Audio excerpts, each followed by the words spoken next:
ಕಲ್ಯಾಣ ಕರ್ನಾಟಕ ನಿವಾಸಿಗಳಿಗೆ ಶ್ರೀಮತಿ ಬಸವರಾಜೇಶ್ವರಿ ಅವರ ಕುಟುಂಬದಿಂದ ಉಚಿತ ಆರೋಗ್ಯ ಶಿಬಿರ ಏರ್ಪಡಿಸಲಾಗಿತ್ತು. ಹೌದು, ರಾಯಚೂರು ಜಿಲ್ಲಾ ಲಿಂಗಸಗೂರು ತಾಲೂಕಿನ ಗೆಜ್ಜಲಘಟ್ಟ ಗ್ರಾಮದಲ್ಲಿ ಕಲ್ಯಾಣ ಕರ್ನಾಟಕ ಪ್ರದೇಶದಲ್ಲಿ ಸುಲಭವಾಗಿ ಲಭ್ಯವಾಗುವ ಮತ್ತು ಕೈಗೆಟುಕುವ ಆರೋಗ್ಯ ಸೇವೆಗಳ ತೀವ್ರ ಕೊರತೆ ಇದೆ.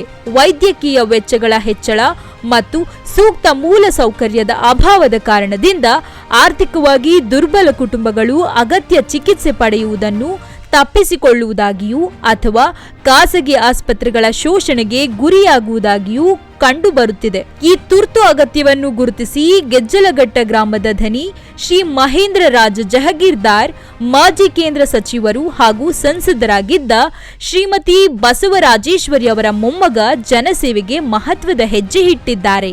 ಭಾರಿ ಮಾನವೀಯ ಪ್ರಯತ್ನದ ಅಂಗವಾಗಿ ಶ್ರೀ ಮಹೇಂದ್ರ ರಾಜ ಜಹಗೀರ್ದಾರ್ ಅವರು ಸಂಪೂರ್ಣ ಉಚಿತ ಆರೋಗ್ಯ ಶಿಬಿರವನ್ನು ಆಯೋಜಿಸಿ ಗೆಜ್ಜಲಘಟ್ಟ ಗ್ರಾಮದ 35ರಿಂದ 40 ಸ್ಥಳೀಯ ನಿವಾಸಿಗಳನ್ನು ಬಳ್ಳಾರಿ ಬಿಎಂಸಿ ಆಸ್ಪತ್ರೆಗೆ ಕರೆದುಕೊಂಡು ಹೋಗುವ ವ್ಯವಸ್ಥೆ ಮಾಡಿದರು. ಫಲಾನುಭವಿಗಳು ರಕ್ತ ಪರೀಕ್ಷೆ, ಸ್ಕ್ಯಾನ್, ಎಕ್ಸ್ರೇ ಸೇರಿದಂತೆ ಎಲ್ಲ ಅಗತ್ಯ ವೈದ್ಯಕೀಯ ತಪಾಸಣೆಗಳು ಹಾಗೂ ತಜ್ಞರ ಸಲಹೆಗಳನ್ನು ಪಡೆದರು. ಪ್ರಯಾಣ, ಆಹಾರ, ವೈದ್ಯಕೀಯ ಸಲಹೆ, ಪರೀಕ್ಷೆಗಳು, ಸ್ಕ್ಯಾನ್ಗಳು, ಔಷಧಿಗಳು ಹಾಗೂ ಅಗತ್ಯವಿರುವ ಯಾವುದೇ ಶಸ್ತ್ರಚಿಕಿತ್ಸೆಗಳು ಸೇರಿದಂತೆ ಎಲ್ಲಾ ವೆಚ್ಚವನ್ನು ಶ್ರೀಮತಿ ಬಸವರಾಜೇಶ್ವರಿ ಅವರ ಮೊಮ್ಮಕ್ಕಳು ಸಂಪೂರ್ಣವಾಗಿ ಭರಿಸುತ್ತಿದ್ದಾರೆ.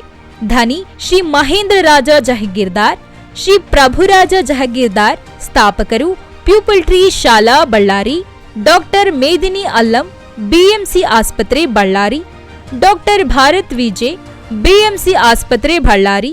ಸಾಮಾಜಿಕ ಕಲ್ಯಾಣಕ್ಕೆ ತಮ್ಮ ಬದ್ಧತೆಯ ಭಾಗವಾಗಿ ಗೆಜ್ಜಲಘಟ್ಟ ಗ್ರಾಮ ಪಂಚಾಯಿತಿ ವ್ಯಾಪ್ತಿಯ ಎಲ್ಲಾ ಗ್ರಾಮಗಳಲ್ಲಿ ಇಂತಹ ಸಮಗ್ರ ಆರೋಗ್ಯ ಶಿಬಿರಗಳನ್ನು ಮುಂದಿನ ದಿನಗಳಲ್ಲಿ ನಡೆಸುವ ಯೋಜನೆಗಳನ್ನು ಕುಟುಂಬವು ಅಭಿಪ್ರಾಯ ವ್ಯಕ್ತಪಡಿಸಿದೆ.